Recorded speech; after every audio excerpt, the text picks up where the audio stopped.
Hello viewers, দেখতেই পাচ্ছেন গরম গরম ধোয়া ওঠা খিচুড়ি এবং খুব কম সময়ে আপনারা খুব আরামে এই খিচুড়িটা রান্না করতে পারবেন। দেখিয়ে দিচ্ছি আমার এই ভিডিওতে কিভাবে খুব কম সময়ে খিচুড়ি রান্না করতে হয়। প্রথমে আমি একটি পাত্র নিয়ে নিলাম এবং এই পাত্রে আগেই সাদা তেল দেওয়া ছিল এবং 2 চামচ পরিমাণ ঘি দিয়ে নিলাম। দেন আমি গরম মসলা দিব, যেটা তেজপাতা, মরিচ, শুকনো মরিচ এবং এলাচি, দারচিনি এবং গোলমরিচ।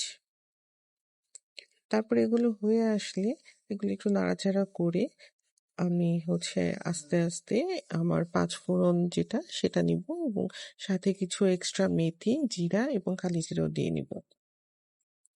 এগুলো যখন মশলাগুলো হয়ে আসবে, যখন একটু কালো হয়ে যাবে, তখনই আমি আমার নেক্সট স্টেপে যাব।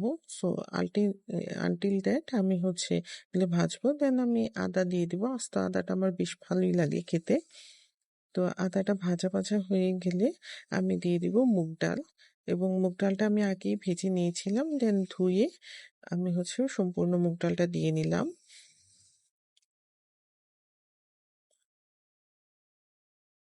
তারপর দিয়ে দিচ্ছি এতে 1.5 চামচ হলুদ গুঁড়ো, সামান্য লবণ, যাতে এটা ভালো করে ভাজা হয় এবং কালারটাও খুব সুন্দর আসবে। সামান্য নেড়ে চেড়ে আমি চিনি গুঁড়া চাল নিয়েছি। চিনি গুঁড়া চালটা খুব সুগন্ধিযুক্ত এবং এটাতে টেস্ট খুব এনহ্যান্স করে। সো আমি চিনি গুঁড়া চালটা দিয়ে নিলাম এবং চাল আর ডাল আমি সমান সমান নিয়েছিলাম। সো এটাতে খিচুড়ির টেক্সচারটা খুব মেনটেইন হয় এবং খেতে খুব সুস্বাদু লাগে। সো নেড়ে চেড়ে আমি একটু লবণও দিয়ে নিলাম, একটু আদা বাটাও দিয়ে নিলাম 1.5 চামচের মতো।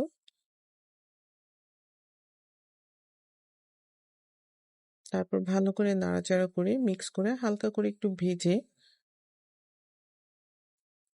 আমি আমার সবজিগুলো দিয়ে নিলাম। আমি বেশি সবজি নিইনি, আমি শুধু ফুলকপি এবং মিষ্টি কুমড়া নিয়েছি। দেন আমি গরম জল দিয়ে দিচ্ছিলাম। গরম জলে 6 থেকে 7 কাপ গরম জল দিতে পারেন আপনারা। সো সেই ক্ষেত্রে আমি মেজারমেন্টটা করে থাকি যে চাল ডাল থেকে একটু বেশি জলটা হবে। দেন আমি কিছু কাঁচামরিচ দিব। কাঁচামরিচ দিলে একটু খেতে ভালো লাগে, একটু ঝাল ঝাল ভাবটা খুব ভালো আসে। তারপরে আমি এটাকে ঢেকে দেব।